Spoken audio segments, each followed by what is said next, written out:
Yo, what's going on, man? Today is Cinco de Mayo, May 5th, 2024, and this is your boy Chris. This is the ChrisBeCappinn NBA Show, where we are live on Twitter, as we always are, and we're also live on YouTube as well, man. Coming off another solid day. 2-0 day yesterday.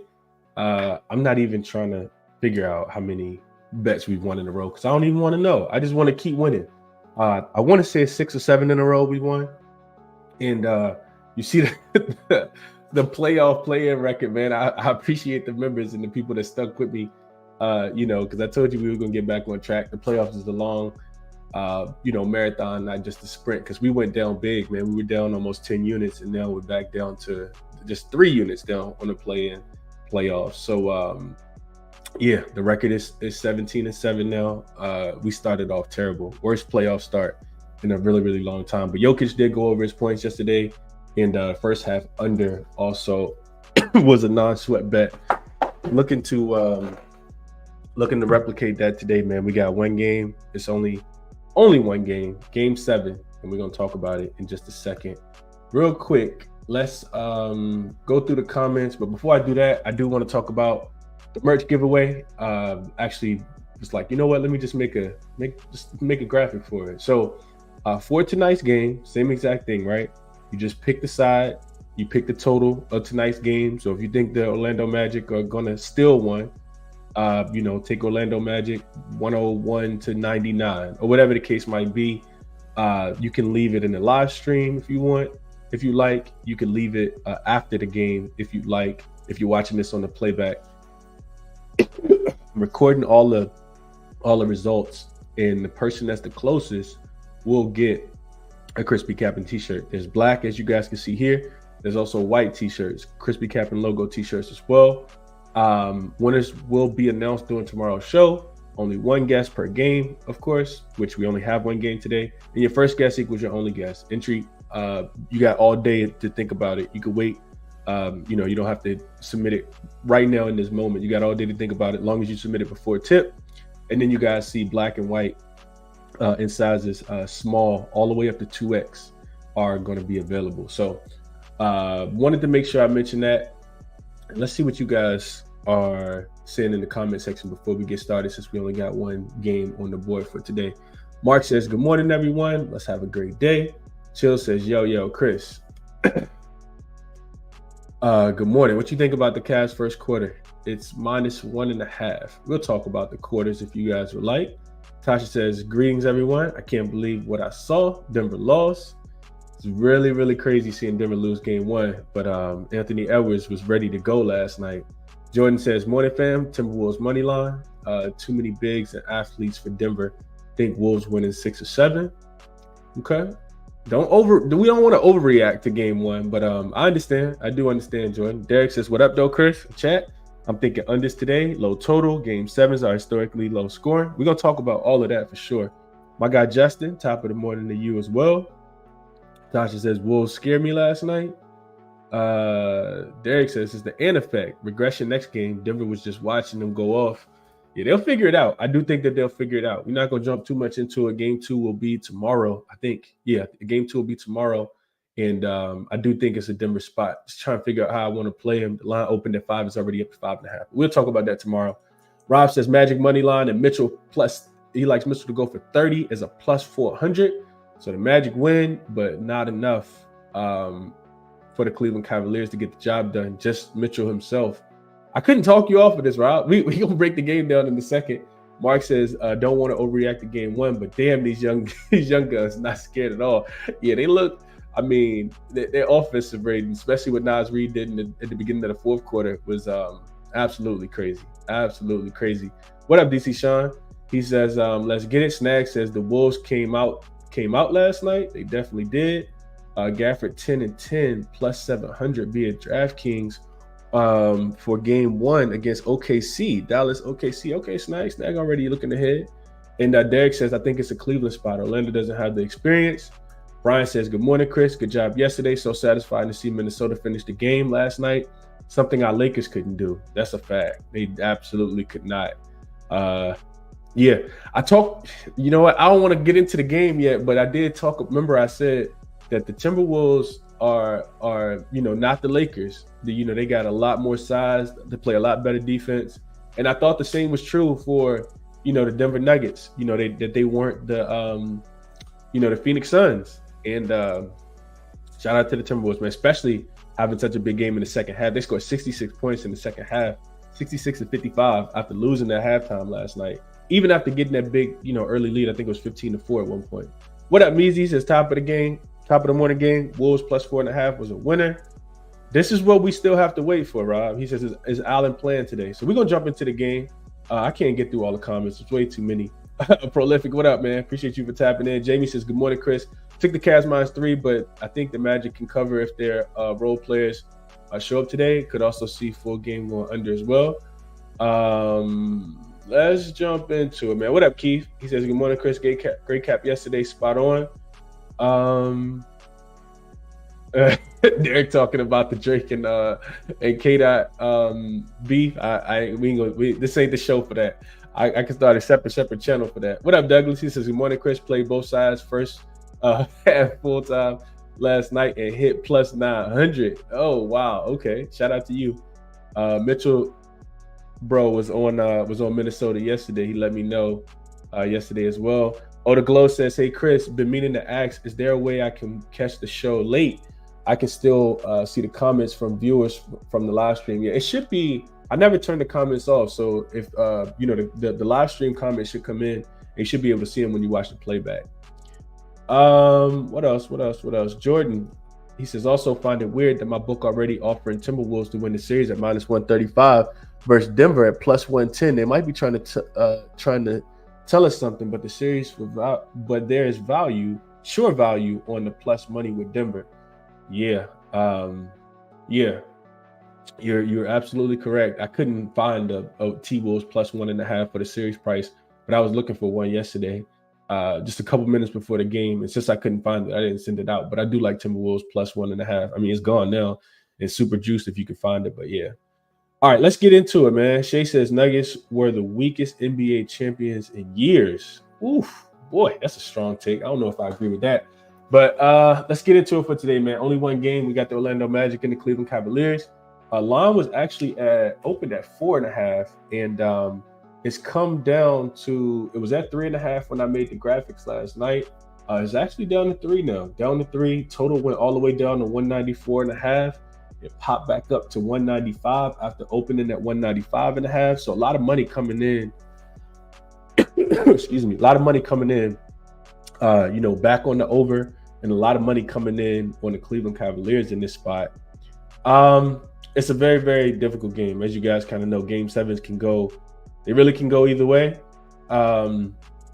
Let's jump into it. So first off, we're going to start with injuries. Gary Harris is listed as questionable for this game. He did miss game 6. I think it was back spasms or like a hamstring or something. I forgot exactly what it was. Also, Jared Allen for the Cleveland Cavaliers is listed as questionable. He did miss game 6 as well. He also missed game 5 when they were able to get a W, 1-point W in Cleveland before they went back to Orlando. And he's not on the injury report, but Evan Mobley did roll his ankle in game 6 for people who were watching. He limped around in the locker room afterwards, but like I said, he's not on the injury report. So Cleveland could be a bit compromised here. Jared Allen, I read some reports that said that he couldn't really lift his arm above his head because the rib injury was so bad. And I do kind of feel like if they had a chance to, if he had a chance to play in those previous games, he probably would have been out there. So that really scares me if I like the Cleveland Cavaliers, because I'm not gonna lie to you guys, this Orlando team is young, hungry, motivated. I really think that they could potentially win this series. I know that they're the young team. I get it. I know that they're on the road. I know that they have not won a game in this series on the road. I totally get all that. But man, I don't want to bet against Orlando. Orlando looks like the better team in my opinion. You see Donovan Mitchell have to go out in game 6 and score 50 points, and they still lost. He scored like the last, I think he scored every point in the fourth quarter for the team. I know that the Cavaliers are probably going to play a little bit better, but to me, it feels like you probably should have just went ahead and got Orlando out of the way, man. Like, you do not want to give a young, hungry team like the Orlando Magic any kind of life. And let's look at it. After game 3, I definitely hit the wrong button here. Hold on one second. after game two, when Orlando got smoked in both of those games, you can see I got the numbers for you guys right here. This is games 3 through 6. Orlando is a plus 16 in point differential, 3-1 straight up, 4-0 against the spread, and they're crushing them, especially without Jared Allen down there on the rebounds. And if I brought the turnovers up, I didn't make a graphic for that. They're dead even in turnovers. Remember, Orlando, the problems that Orlando have is that they turn the ball over because they don't have a true point guard, first and foremost. Jalen Suggs is not a true point guard. Markelle Fultz comes off the bench. He's probably what resembles the truest of a point guard, but they don't have a true point guard, so they turn the ball over, and they can't make free throws. That's another big detriment, and they lack shooting. They actually outshot the Cleveland Cavaliers in game number 6 as well. So I mean, the numbers are startling, honestly. Especially if you want to take the Cleveland Cavaliers. I kind of feel like I just don't want to catch that falling knife. I know the Cavs play a little bit better at home, but even in game 5, they only won that game by 1 point. And I wrote the other numbers down. Game 5 specifically saw Orlando actually win the 3-point battle. They hit 4 more threes, were a plus 12. They won the rebounding battle by 11 with no Jared Allen out there. They even won the assist battle by 4. And if you look at the fourth quarter specifically, Orlando held Cleveland to 18 points in the fourth quarter. Remember, if you guys are watching, Cleveland actually had the lead going into the fourth quarter. Orlando held Cleveland to 18 points. Cleveland turned the ball over 7 times in the fourth quarter. Man, it's difficult. It's really, really difficult. I also want to talk about, like I said, Jared Allen specifically. I made this graphic because I thought this was super interesting as well. Here are the numbers with Jared Allen on the floor versus Jared Allen off the floor per cleaning the glass. So of course the Jared Allen in is up top. They're -3 in point differential with Jared Allen off the floor. With Jared Allen on the floor, I'm sorry. Look at that offensive rating right here. If you guys can look right here, 104.8 is their offensive rating with Jared Allen on the floor. But if you go down here to the bottom, look down here, this one. That's a 1. That is not even a 1. I'm sorry. That's a 94.7. This is one of the reasons I didn't play the total yet, because I do want to see if Jared Allen plays. Their offense takes a tremendous hit without Jared Allen. If you go through and just look at it, the Cleveland Cavaliers aren't even averaging 50 points in the second half of the last 4 games. Like, they're averaging like 22 and 24 points in the second, in the third and fourth quarters. And you see the defensive numbers as well. With Jared Allen on the floor, it's about the same. Jared Allen on the floor, 108. Jared Allen off the floor, 108.9. So it's not a lot there, but the offensive numbers are significant with Jared Allen on the floor versus him being off the floor. And that's one of the reasons why I haven't played the game quite yet, because I don't care. Like, people, are going to play the game early. I'm one of the people that like to know. I like to see all the smoke clear, all the dust settle before I put a bet in. And I think Jared Allen means that much to the spread. I mean, you can see the point differential there. They're -15, -14 without him, a -3 with him on the floor. I think if he's ruled in, you get a better number with the Cavs, especially with Mobley and that ankle injury as well. Excuse me. So I thought this was super interesting. I wanted to make sure I pointed this out. Also, just looking at trends in general, I wanted to share some of these with you guys as well. You guys may have saw some of these surface, but look at these Game 7 trends for dogs. Since 2018, I excluded the COVID season. Dogs are 5-8 straight up in Game 7s, 8-5 against the spread. That's 61.5%. Post-COVID, since COVID, home teams are just 3-6 straight up in Game 7s and against the spread. And since 2017, road dogs who actually won Game 6 are 5-5 straight up, 9-1 against the spread. So these are very, very closely contested games, for the most part. With the road dog that won Game 6 actually covering, 90% of the time. I know that it's a super short number here. So if you like Cleveland, you could just take them on the money line. If you like Orlando, you probably want to take them plus the points, especially if Jared Allen gets rolled in and this line moves back closer to 4 than it is to 3. And then, of course, under trends, I looked at it. You guys see all the numbers right there. Historically, Game 7s do go under 42 and 24. That's 63.6% if you just blindly, take the under. Of course, this total is super low because the series actually opened at 204, 205, something like that. We were on the under in Game 1. Since 2018, you guys can see that Game 7 specifically are 13-2 to the under. That's 86% if the game didn't go to overtime. Only one of those games went to overtime since 2018. So I know this a lot. Screenshot this if you guys would like. You can reference it all day. And hopefully it helps with whatever side or the total or whatever it is that you want to play. But just wanted to share some numbers there. I actually like, and I'm interested to see what you guys say. I'll go to the comment section in a second. But I actually like the first half to go under. You can get 100 right now at FanDuel. Everybody else has it at 99.5, and this short list should be red.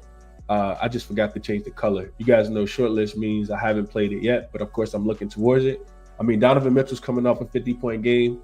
I'm not sure how who else on this team can create for themselves. So 28.5 in a do or die game.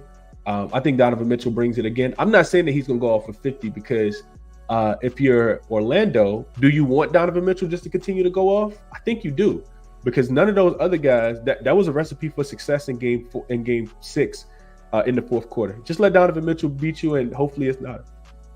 Let him score, and hopefully it's not enough. If guys like Karis LeVert and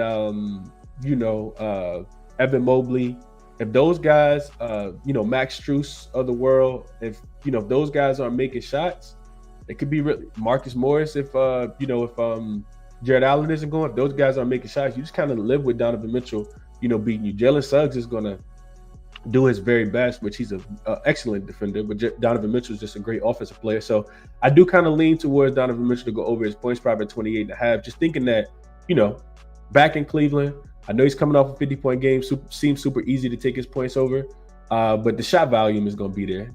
If they lose, Donovan Mitchell is going to have 50, and I feel like if they win, if they lose, Donovan Mitchell probably going for at least 40, and if they win, I think Donovan Mitchell will be needed for 40 as well.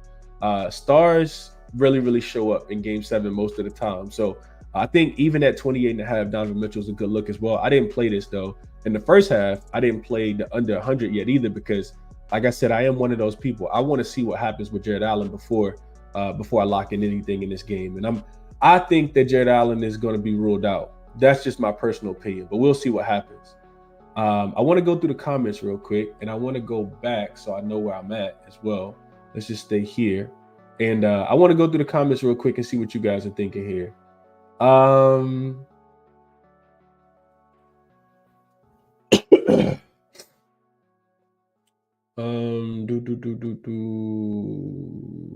Valentine says, still sick, Chris? Still not 100%, Valentine, but I feel a whole lot better, man. I actually got a run in yesterday. Appreciate you for checking in on your boy. John says, I like Orlando, all close games, and you're getting plus points. Reminds me of the close games in New York and Philly. And like I said, man, I would be right. I know it's difficult to take Orlando on the road. I know the home team has won every single game. But Orlando, they kind of showed me something, man. They kind of showed me something. We've seen this Cleveland Cavaliers team very similar. Only thing is they added Max Strus from Miami. He's been kind of non-existent outside of the one good game that he had this playoffs. It's difficult, but I think I like Orlando as well. I didn't play it. Did not play it. I want to see what happens with Jared Allen. Patrick says, top of the morning, everyone. The Timberwolves game was a good one. That's a fact. That was a very, very good game. Looking forward to that entire series. What up, Dano? Appreciate you for tapping in. Dano says juice for the Cavs was minus 150 on the money line. Woke up, it's minus 165. Let's see what that money line is real quick. Let's see what the money line is. So the money line I see a minus 150 if you like Cleveland on the money line. On BetMGM. BetMGM got the best number right now, minus 150. Everywhere else does have 155 or better. DraftKings got a 155, and it gets as bad as 165 on William Hill, on Unibet, on Bet Rivers, on Caesars. All got a 165. So definitely shop around. Marquis says, morning, bro. Magic money line in the over 194.5. Orlando headed in better direction with young stars to build around. Spider Mitchell didn't sign extension and may not be back. Magic hungry and lock in. This is the alternative narrative, Marquise, too. If like this could be Donovan Mitchell's last game, especially with how they just lack help for him, right? I was reading through some of the beat reporter stuff. So interesting you mentioned this. I was reading through some of the beat reporter stuff, and I actually bookmarked a couple of the tweets. One of them was very, very telling. It said, excuse me, one of the beat reporters said on Friday after the game ended, it said, man, I might have deleted the bookmark, but it was some along the lines of, oh, here we go. So Danny Cunningham covers the Cleveland Cavaliers, says the reality of the situation is Game 7 tips in less than 40 hours. And I don't know how much Donovan Mitchell can possibly have left in the tank after tonight. Excuse me. That specific tweet had me thinking like, man, the Cavs really gonna have to have other players kind of step up. And it's one of the reasons I didn't lock in this points prop over, because after going out and dropping 50 against a very, very difficult defense like the Orlando Magic, I can see him kind of struggling just a tad bit in this game. Some of the other players gonna have to step up, and I do think the others, whether it's the others for the Magic or the Cleveland Cavaliers, gonna play a big role in this game here. But it absolutely could be Donovan Mitchell's last game. Jay Fuller says Magic a lock. They mature young kids. No such thing as a lock, Jay Fuller. Never, never, ever. Marcus says, facts, Chris, Orlando's tough. They super tough, man. Super tough. EJ says Orlando just can't be trusted on the road. And this is the only reason I didn't play them yet, EJ, because they covered in game 5, just couldn't win. They couldn't win, and you could argue that they were the better team in that game. But since game 2, I showed you guys the numbers. Since game 2, man, this has not looked well. The numbers since game 2 are right here. It has not looked well for Cleveland at all in games 3 through 6. Not at all. Plus 16 in point differential. All right, let's keep going. SK says Orlando double Mitchell. I think they win easily. Nobody except Mitchell can score. So I think the opposite, SK. I think if you double Mitchell, then you allow those three-point shooters. That's what Cleveland Cavaliers want to do, right? Their main identity, in my opinion, is to just shoot the three-point shot. So then you don't want to leave their three-point shooters open, though. They got guys that can really knock it down from 3. I know that they haven't shot the ball well, specifically in this series and specifically in game 6. But at home, it's going to be fired up in Cleveland, man. And that's one of the reasons, if you like Cleveland, I can't talk you off, because that home crowd, especially against a young Orlando team, and you guys can hear me go back and forth, both sides. Like, it's going to be difficult for Orlando to come in here and win the game. But like I said, you guys see the game 7 trends, the hungry, road team that's forced to game 7 are 9-1 against the spread in their last 10. Magic, Mark says Magic defense should also show up. And I agree. EJ says Max shows up today. Max Strus has a big game. EJ says, and I could see Max having a big game. Maybe he saved it for game 7. He definitely has the playoff experience, so it wouldn't surprise me if he wasn't, at all impacted by, being a big game 7 here. One of the only players on this team that has a lot of playoff experience is him. Donovan Mitchell got a little bit, and of course Tristan Thompson off the bench. Championship with LeBron James back in the day. PZ says Cavs role players would definitely strap up at the house. I'm on the Cavs money line. Let me talk you off. Don't let me talk you off, man. I can see it really going both ways, which is why I haven't played it. Valentine says the youth will lose. I've seen this movie before. Could be that easy. SK says if Allen can't lift his arm, how's he supposed to rebound? I agree, man. I'm waiting for the update. I've been stalking the beat reporter list over on Twitter for the Cleveland Cavaliers, trying to find anything I can on Jared Allen. EJ says Mobley is a dog, but is it enough though? Because remember, Orlando inserted Jonathan Isaac into the starting lineup. They got 4 players out there that's 6'10" or better. Like, it's not easy to score on this Orlando Magic team. Lightbearer, good morning, man. Appreciate you for tapping in. BJ says, I think it will be a close game. Allen will play, in my opinion.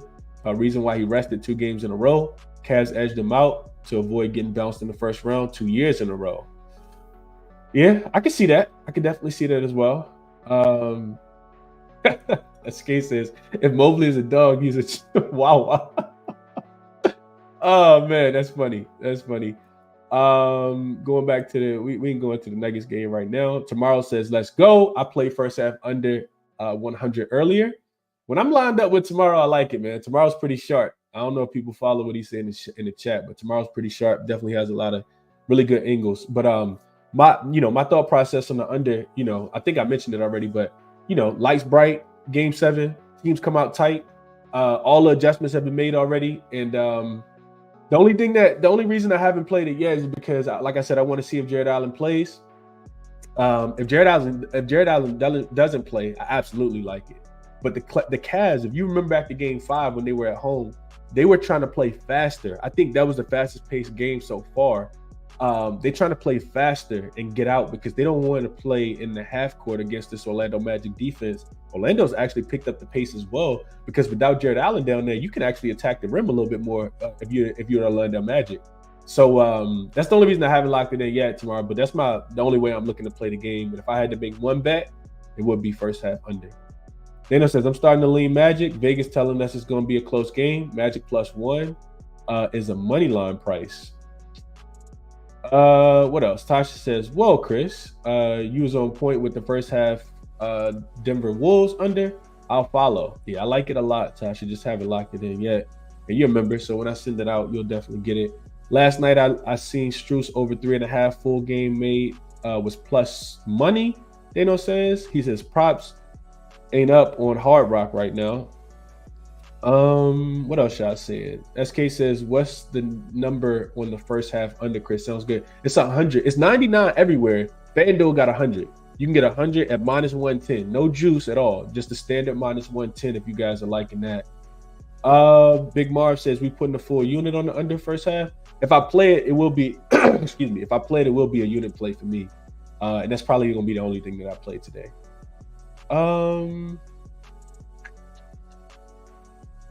What else? Dano says, when you put out that dog trend in game 7, it screams Magic. Cavs fold up down the stretch, and let's get a vibe check on the on the locker room for the Cavs. Okay. Tomorrow says in game 7s in the first round, home favorites who lost game 6 are 14-2 straight up. In game 7 of the first round, home favorites who lost game 2 are 7. Let me see that tomorrow. Let's look at this real quick.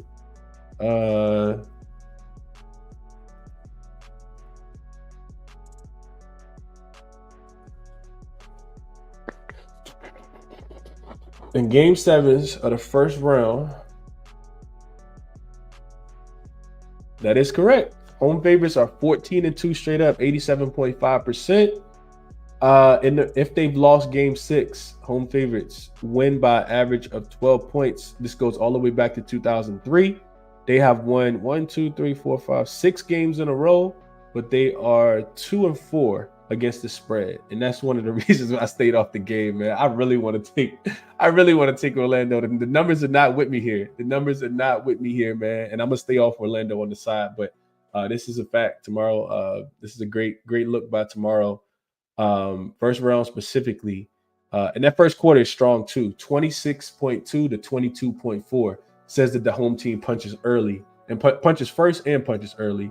Let's just look at, if we're looking at since 2018, 2-0 straight up, 2-0 against the spread. They win in the first quarter, 26-21.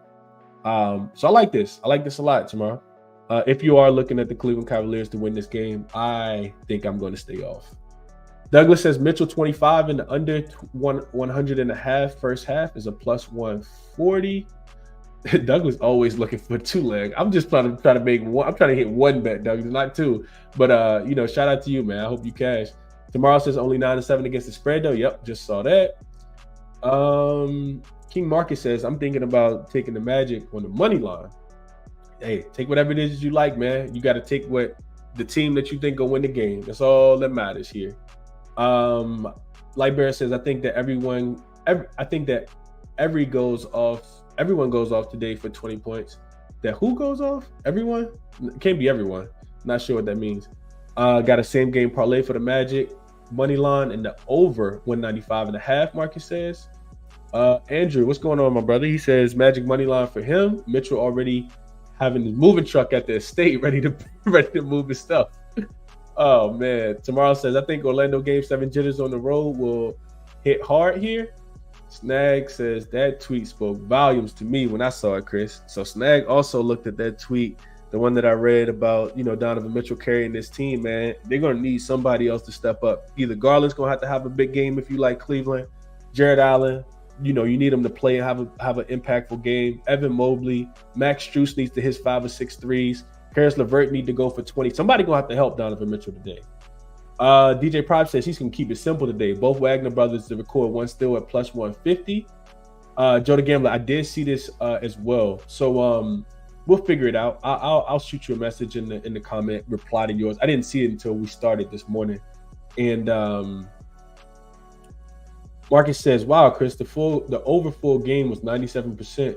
Has 97% of the money. I don't care about the money splits. Not at all. Y'all know I'm not a money split type of guy. Justin says, appreciate the show. A little hungover, so not much to say about the Cavs. But the Cavs money line from yesterday parlayed with the Timberwolves plus 4.5.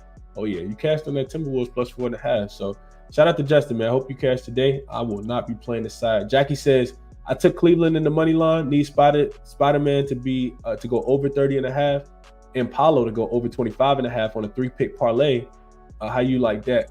I don't like a lot of overs, Jackie, in game sevens. Game sevens tend to trend under, and for that reason, I like player props to go under as well. I'm just probably not gonna play too many today, but I don't like too many overs. Could this happen? Absolutely, and I wish you the best. I hope you cash.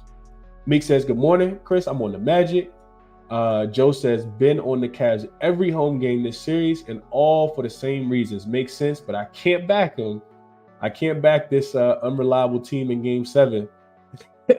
I'm with you, Joe. Joe's actually been cashing. I think it was game 1. Joe came in and gave out Cleveland first quarter, and then he gave it out again in game 2, and then he gave it out again in game 5, and it's been consistently winning. Game 7, you throw all that stuff out the window, though. You can throw all of that out the window. What up, Free Bonds? Appreciate you for tapping in. What else we saying in the chat? Lightbearer says, I'm sorry, Chris, but I meant that LeVert goes off for 20 points today. It could definitely be LeVert. Somebody's going to have to help Donovan Mitchell. I absolutely agree there. And somebody's going to play very, very small. We just saw, who was it? Tobias Harris have 0 points in a game, pretty much a game 7 for them because their back was against the wall. Some of these players that get played a lot of money, that see the floor a lot, are not going to show up. And it's going to be players from each team. It's not going to, the jitter's going to come into play. The possessions are going to be shorter. The pace is going to go slower. So yeah, that's why I don't like a lot of overs. I gave you guys the numbers. You see them right there. Game 7s, 13-2 to the under since 2018. I'm not into playing a whole bunch of player props overs though for that reason. And last comment before we get up out of here, Douglas says, if Allen plays, I'm picking him and Garland to go under in blocks. Allen can't even lift up his arms, and Garland is a short point guard. So I guess you got some logic behind that, Douglas. I wish you the best of luck on that, man. And Tony, if you like Orlando, this could be it. He says Jalen Suggs to go over his 3-point prop, laddering his threes in this game. Suggs has played very, very well in the wins that the Orlando Magic have. He's going to be on the floor because he has to defend Donovan Mitchell. He's played at least 28 minutes in all of these games. And the only reason he only played 28 and 29 in game 3 and 4 is because those games were blowouts. So, I mean, he's averaging 32 minutes. He's shooting only 31% from the 3-point line, but he hit 6 in game 6. 6 for 13 from the 3-point line. He has not shot the ball as well in Cleveland though. 0 for 5 in game 5. He shot 1 for 7 in game 1, 0 for 3 in game 2. So what is that? That's 1 for 15 on the road so far. You're gonna need Jalen Suggs to play a lot better. Specifically like he's been playing in the home games, because he is shooting the ball really well in the home games. 3 for 5, 2 for 5, and 6 for 13 is what? Quick math, what's that? 11? Yeah, 11 for 23, which is, I mean, that's damn good. 11 for 23, almost 50%, probably right around 48, 49% for Jalen Suggs in home games. But I mean, that's terrible on the road. So yeah, if you like Suggs that had a big game, you should be able to get this at a really good price, because the shots are going to be there. He's attempted at least 5 in each game except 1. and averages 6.3 on the series. So couldn't talk you off there. And T Money says Paolo Banchero over his turnovers might be a good look. On the road, it could be, but I'm not betting against Paolo right now, even though he is super young. The young players are playing well, man. Him, Anthony Edwards, 22 years old. It's crazy. That boy's so good. He's 22 years old.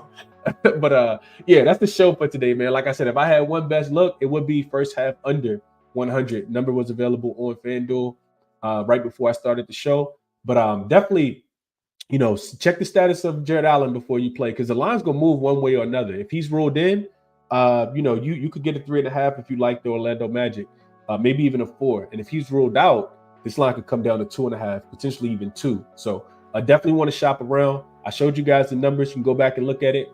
Go back and look at it with him on the floor versus off the floor. I like the under a lot more if Jared Allen doesn't play. And last thing I want to mention real quick, I'll go back to it. T-shirt giveaway, man. Members, you guys let me know. Pick a side, pick a total. And like I said, leave it in the comment section. I will share with the winner. We didn't have a winner yesterday. Nobody actually picked the Timberwolves to win the game yesterday. So we'll keep the shirt giveaway. And also I gotta, Jose, you have still not reached out to me, man. You gotta let me know. Jose Perez, you won the first game. Let me know your t-shirt size. I can't be tracking you down though. Let me know your t-shirt size and what t-shirt you want. Shoot me a DM on Twitter. And me and Joe the Gambler, I'll send you a message right after I finish the show to get your contact information as well. You actually can email it to me at ChrisBeCappinn 2 P's 2 N's @gmail.com, but I'll shoot it to you so you'll have it. So yeah, that's it for today, man. Resources that I use are here as always. Shout out to OddsJam, the best sports betting software in the entire universe. You guys interested, definitely check them out. Use code CBC, 25% off your first month. They got everything over there. It's not just NBA stuff, it's MLB stuff, WNBA right around the corner. Got a chance to watch the Sparks in the Storm last night and see man, it's good to watch WNBA basketball, man. I'm really excited for the WNBA season. I got a lot of things I want to share with you guys as we ramp up for the WNBA season. So resources here. Shout out to OddsJam as always. And yeah, do me a favor, hit the thumbs up. Share the show if you guys can. Subscribe if you guys are new, or if you're just lurking in the comment section. Yeah, best of luck on all your action, man. Links for all my official plays will be posted in the description.